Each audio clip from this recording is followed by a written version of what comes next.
Okay, now that we know which environment we're gonna build, we know the blueprint and the carrier tone we're gonna use, the next decision or group of decisions we make is what kind of music's gonna go in there. And this is where I think a lot of people would be surprised how much thought actually goes into this before we even write a note. The question we always ask right here is how much and what parts of your brain do we want to light up?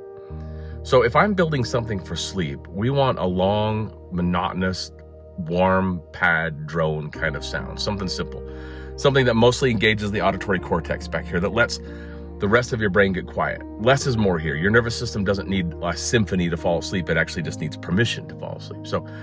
But if we're going to build something for focus or release or any kind of inner work, we want more of your brain awake. And so that's when we'll write a full cinematic track, strings, piano, atmosphere, cello, motion, everything we can think of, because the more of your brain that lights up and is engaged, the more places that carrier tone has to land, and the more we can wire in. That's the goal. So a pure tone is monotonous. That's great. The brain checks out. Real music, complicated music keeps your brain present, and that presence is what lets the frequency do its work.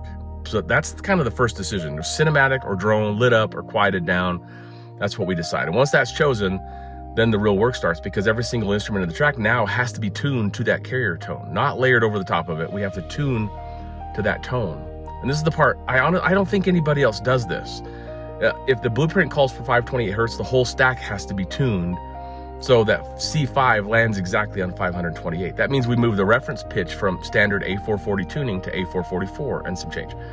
That's not a knob you turn, it's math, and it has to be exact, because if it's slightly off, then the whole track is gonna fight that carrier tone instead of carrying it. And if the blueprint calls for 396 hertz, the math is different. The reference moves to a different number. If we're working with 111 hertz for grounding, it's different again.